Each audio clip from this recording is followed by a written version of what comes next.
since I got here. I just don't know what it is. There's something about this place and this space and being with such incredible people that has touched my heart.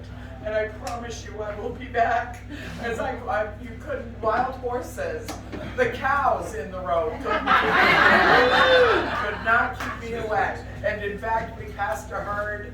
Was it yesterday or a whole herd? Yesterday. I'm running the two of them the other night. Really? You know, and I'm like, stop the man. They want to kiss. They want to hug. Stop the man. You know, I have a thing with cows. I wasn't very happy. I was just in Scotland a few weeks ago, and I was at Balgony Castle, and it was absolutely a wild trip.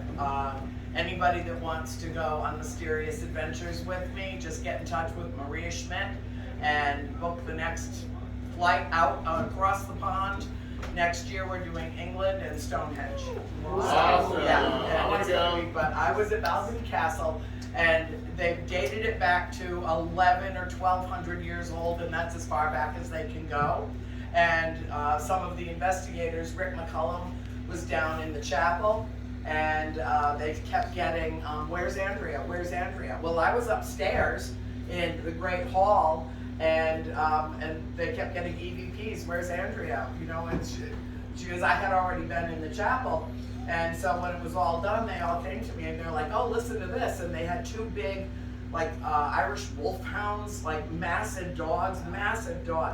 And as soon as I walked into the courtyard, these two dogs are all over me like white on rice. I mean, just all over me. And the Laird's son, it's been in the same family for 1200 plus years. And he's like, they don't behave like this. This is weird. And then when we were leaving, they've got 50,000 acres and dairy cows, whole huge herds of dairy cows. And as we're walking to the bus, the Laird's son, Stuart, was walking along, and we were the last two he was walking me out because, of course, I had to kiss and hug the dogs goodbye. And then I'm just an animal and spirit magnet, I am. And as we're walking, I see a whole herd of cows like 2 knolls away. So as the crow flies, probably a half a mile. And when we're walking out, all of a sudden, all their heads popped up. And he's like, what's going on here? This is strange. And then they started, you know, like in Jurassic Park, when he says, they all do move together like a flock, you know? And they started running toward me. Running, a whole herd of dairy cows. And they disappeared in the knoll, and then they all came up on the next hill, and I'm like, here they come! Everybody's already on the bus, and they're taking pictures, and all the cows are running up to the fence line, and then they all got in a row. They just got in a row, and when I was able to kiss them and touch them and rub their heads, they would step out and let somebody else in for their turn. And I delayed the trip by 20 minutes kissing cows. So if you travel with me, expect the unexpected. There's so much to tell you, I don't even know what to tell you, so I'm just going to stream of consciousness. My mother says I row in the stream of consciousness with one oar. So I tend to go in circles, but I come back to the original point. So while we were over there, we went to a place called Bonnie Bridge. And for those of you who are not familiar with me, my main work in my life, as of this year, I am a contactee of 50 years. Tomorrow I turn 64. So it'll be 50 plus years. Thank you. I don't feel a day over 90. And while we were over there, the second day of the trip, we went to a place called Bonnie Bridge. And Bonnie Bridge is the UFO hotspot in Scotland. It's very well documented and known there. And I was with the medium Scott Allen, was on the trip with us.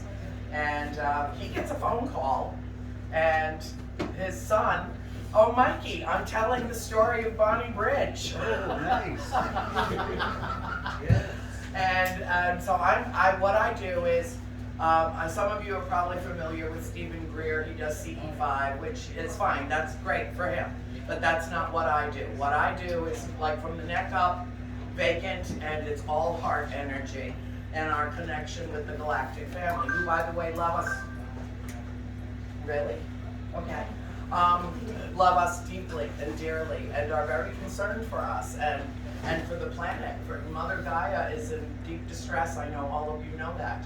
And so I'm going to tell you this story.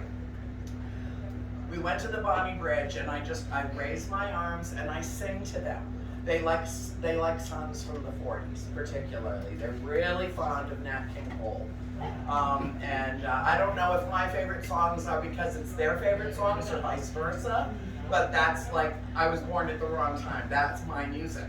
And so I have a playlist, I call it the Cosmic Playlist, and I just sing one song after another to them, and the skies just light up. And it's just an amazing thing to see.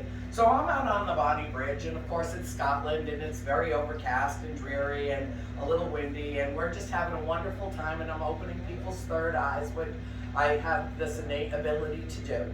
And I will do that for any of you. Just come to me, and I will open your third eye, and just know before you ask me that it can't be closed again. Once you wake up, you cannot go back to sleep. So if you're prepared for that, I'm happy to do that for any of you. So we're out there, Scott's phone rings, and it's his 9-year-old son in Boston saying, "Daddy, look above the herd of cows." And he's like, "Annie, what does this mean?" And I said, "Scott, look at those cows. Now look up." And there they were, and the sky was full. Huh, Mike? It was full. It was so active, it was amazing. All of a sudden, here come 3 Black Hawk helicopters right over us, no more than what, maybe 300 feet above our heads? Right over us, right over our tour bus and my whole crew. And I'm out there calling the Galactic family, and so they asked, what's going on here? What's this about?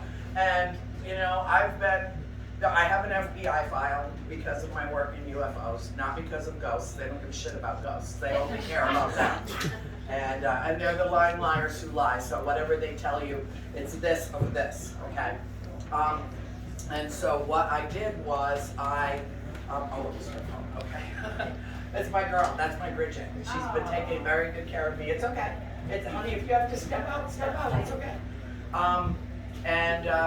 So somebody said, "Okay, what's that about?" And I said, "Well, there's a lot of military stuff around here, so maybe they're just going from point A to point B, and they didn't really have to gain a lot of altitude." Well, 2 days later it happened again, and we were in an entirely different part of Scotland. And here they come, right over us. What am I doing? This. And, what was happening was that they were coming in droves. They were making their presence known to us and our group of 30, but they were also showing up on the radar. And so they were coming to not only keep an eye on us and what we were doing, but they were also keeping an eye on them. And in the UK, they're a lot more open about this subject matter than they are in the United States. And but we're working on that. That we were working on. And then 3 days later, we're in another part. We're in the Highlands, I think, and it happens again. And then Mikey Thompson's paranormal partner Cheryl, she's up in the turret of Inverary Castle, and I'm out singing in the Royal Gardens. Can't even see me, and there's a ship right over us, and she's got it. If you want to see the picture, come to me and I will show you. Amazing. And then the day before we left, here comes an armored vehicle with one man driving it in an obscure part of the country with an ancient chapel, and came right up this road no wider than this and spun around in the church parking area and then took off like a bat out of hell. And I think it was Mikey or Scott that said to me, "So what's that about?" And I said, "That's called intimidation tactics. They just want us to know that they know that we are here." And so now the joke is that the government gave me a passport, but it came with a note inside it that said, "Please don't come back." Well, too bad I had a round trip ticket and I wasn't wasting that. So anyway, that was that thing. But this year, and this is important for me to impart for all of you, we're about to have a worldwide event that is coming with, and Raven, it's coming. It will be very soon. And I have a friend who's a visionary. He's never been wrong. He's told me 5 different times of things that were major events that were going to take place. And so he called me about a week ago, and he's like, Annie, I had a vision last night, and I was just looking up at the moon, and all of a sudden the sky was filled with vessels, and they told me to tell you that they're here, that they're coming, and that, well, they're here. It's not that they're coming, they're here. And there's going to be a major event. And I said, did they give you dates? And he said, yes, November 11th and 12th, 11/11, 11/12. And I said, well, isn't that interesting that those are the days that I will be lecturing at the Starworks Symposium in Laughlin, Nevada. And this is the last year for it, because the woman who does this event said, after this year, we won't need to do it anymore. So that's where we are, and that's how close we are to a worldwide awakening and an elevation of consciousness and our spiritual ascension, which I've waited my whole life for. On February 24th of this year, I was sitting out on the terrace. I have a beautiful home in Winter Garden, Florida, right on the south shore of Lake Apopka. And we have bald eagles the size of Volkswagens that, you know, just fly over our house and teach their babies to fly. And I have a whole community of owls that live with me, and crows that live with me, and the lizards really love me. I don't know why, but you know, I'm not really into the reptilians. However, they are, and they know me too. And so I'm always sort of completely surrounded by animals and a lot of that love energy. And I had been in kind of nervous breakdown mode since the previous November, when all the Russian troops were coming up on the border of Ukraine, and I just knew Putin wasn't going to say, oh, I changed my mind, everybody go home. I knew this was going to be a worldwide disaster. There was no question. And so I was sitting on my rocking chair, just kind of doing, you know, this, like, oh, please. I know what the rules are. I know you're not supposed to intervene. We have to save ourselves from ourselves. We have to. You know, you can't do it, and I will tell you shortly the story of the chicken and the egg. But I'm sitting there, and I'm just rocking and drinking my coffee and smoking my cigarettes, and just begging them to just this once, please intervene to try to stop a disaster from happening on this planet. Well, they've intervened on our behalf on a number of occasions. But this was different because this was all man-made. This wasn't blasting an asteroid before it hit us, or which happened in December of 2012 when they blew that asteroid apart that was coming in over Siberia. If it had actually hit the Earth, none of us would be here right now. We'd all be living south of the equator, or we would be dead. And they stopped that from happening. And the Russian Federation released the film footage of it into the paranormal community. They didn't give it to Reuters or UP or UPI or no. They gave it to the paranormal community. And it was one vessel coming in at 65,000 miles an hour that hit that asteroid from behind, and when it left, it was 3 vessels. And it blew it to smithereens into millions of pieces, and 1,200 people were injured, but not one single life was lost. So they have intervened on our behalf. But that morning, I was like, oh God, here it comes. I know what's coming, and please do something. And this was the message that I got. Where's my rag? Here it is. Proactively getting the rag out. I get messages all the time. I always have. But I have never, ever gotten a message like this. And it was as clear and succinct and to the point as it could possibly have been. And this was the message. If we are here, this planet and its people are in crisis. We are here. And I realized in that moment that we are part of the we. We are the ones. We are the seers and the seekers and the oracles and the visionaries and the psychics and the mediums and the weirdos and the believers. We are the ones that will make a difference, that we can talk with those that are terrified of this, frightened, don't know how to deal with the elements of the unknown that we routinely examine and work and go for. Our level of curiosity and fascination is off the charts. But we're the ones that are normalizing the paranormal. Not just ghosts and spirits, but everything in the universe. People think that we live in a three-dimensional, five-sensory realm. Nothing could be further from the truth. We actually live in a multi-dimensional universe, and we are the ones that are tapped into that energy. And know that it's not a matter of belief or having faith. I know we are not alone in the universe. I know there is something beyond our mortal existence because of the way that I grew up and was inundated with spirit activity in that old farmhouse. And I know that all of it happened for a reason. And I know that 30 years after we left it, I picked up a pen and said, when my mother looked at me and she said, "This is not the kind of story that one should rightfully take to the grave. Tell our story." And I did it. And I did it. And then Hollyweird got a hold of it and mangled it and chopped it up into 1,000 pieces and threw it out as fodder. But I wouldn't be the best-selling author in the field, in the genre, had it not been for The Conjuring. So, double-edged sword there. But still, I have something to talk about for the rest of my life. Like, no, I never saw the frickin' Annabelle doll. Ever. She existed. No, Bathsheba was not a witch. Oh my God, you people. So they give me, talking points. I'll tell you what. I've been lecturing for a decade about, here comes the paradigm shift, here it comes, everybody get ready. Nothing's going to be the same on the other side of this. And then when COVID hit, it leveled me. For 3 months, all I did was watch the news, sleep as much as I could, eat ice cream as frequently as possible, because one of their messages was 6 feet is not enough distance, and eat what you crave. Well, there's calcium in ice cream. I've got it on my hips still too. But it did its job.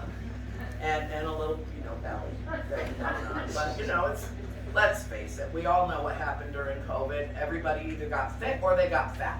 They either got a Peloton or they sat around eating ice cream like me.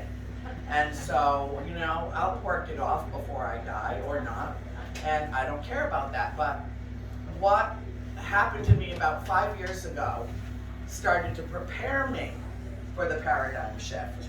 And one night, I had been working actually on an entirely different project, because I just write one book after another. And I'm perfectly happy. I was fine with all the isolation of COVID. I was like, oh yeah, I get to stay in the man cave and write for 12 hours a day. Yay! I don't have to go anywhere because everything got canceled for the year. So I was sitting and I was working on a screenplay, and I closed down my computer for the night, and I went to bed. It was like 2 o'clock in the morning, and I was really tired, and all of a sudden I get in my bed. And I was like, go away. No, leave me alone now. I'm tired. I'll talk to you in the morning or tomorrow. And nope, the whole bed shook. And so I got up, and it was winter in Florida. It was like 54 degrees. I had to put my robe on and my slippers and go out and, stand in the middle of my humongous driveway. And I was a little rude. I admit it. I apologized later, but I walked out. I was like, what is it? What? And I'm looking at this dark sky with the beautiful, clouds coming in over the lake, and I'm looking up and I'm like, okay, who's got what for me? What? And I'm not seeing any activity. I'm seeing nothing. Just the constellations. And all of a sudden, I got a flash in my third eye that was so bright that it literally knocked me back. And what I saw was my family. And we had just moved to the farmhouse, and my mother and father wanted to be the lady and gentleman farmers and feed their kids the very best of everything. So they drove us across the border into Connecticut, because we were right in the corner of Rhode Island, Massachusetts, and Connecticut. And they took us to a chicken farm so that they could buy fresh eggs to feed their kids. Like we weren't growing well enough. Here's your case in point.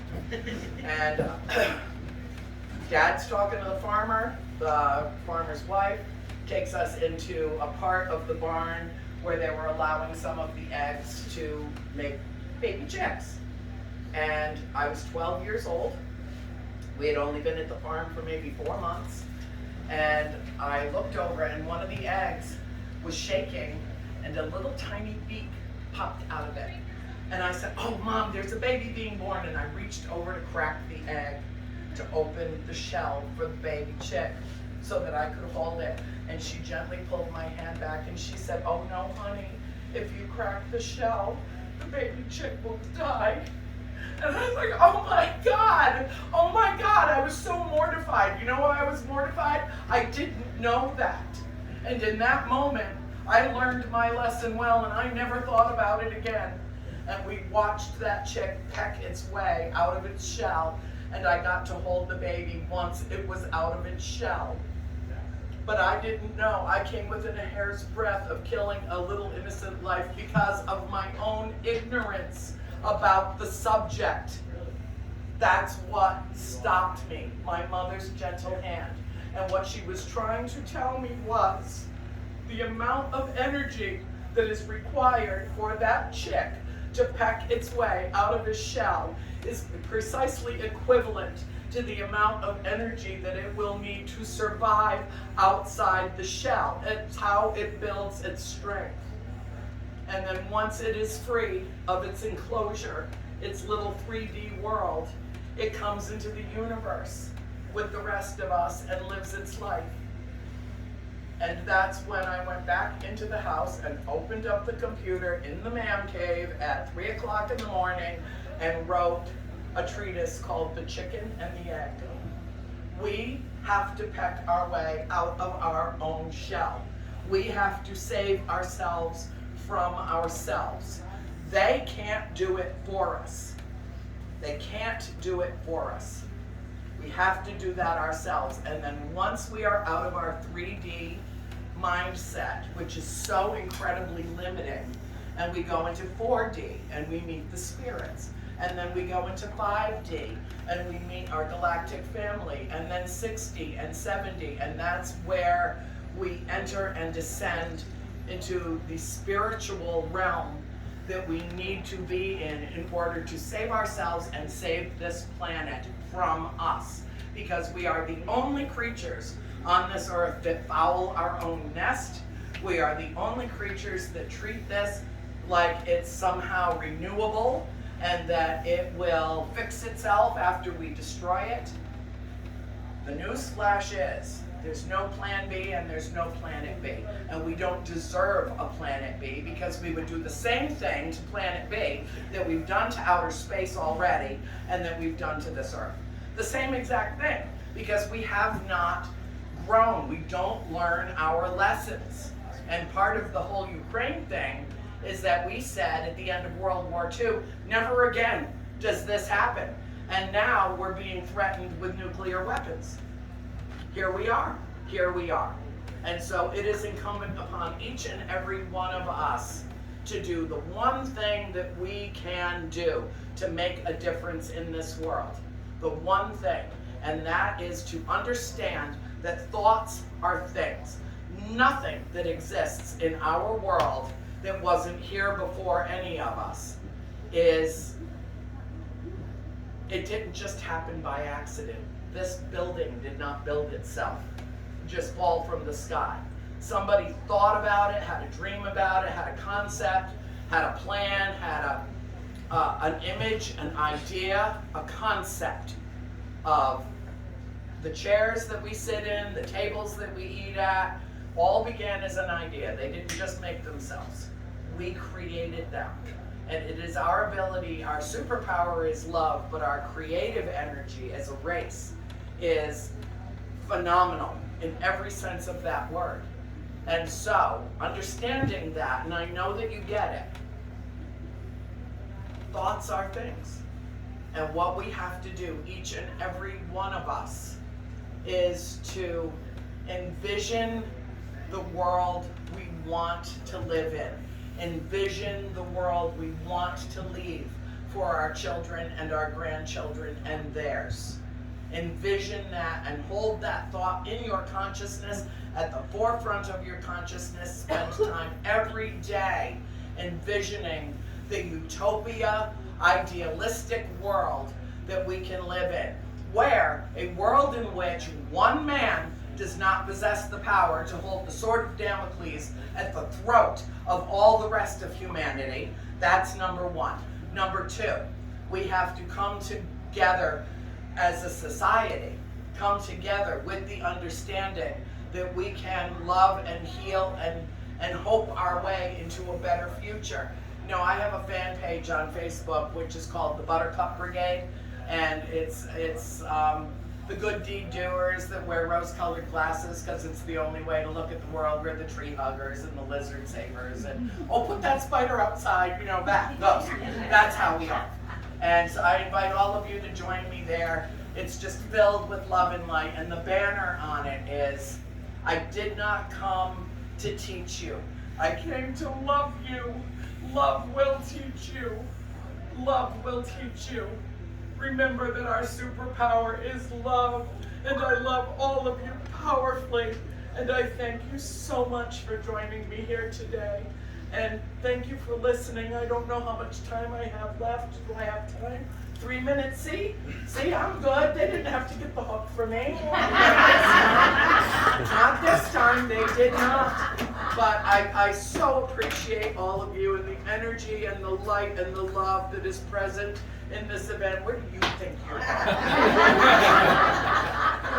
And my friends and my Mikey and my O, and I love you all so much. And it was my privilege and my pleasure to spend this weekend of my life with all of you. Thank you.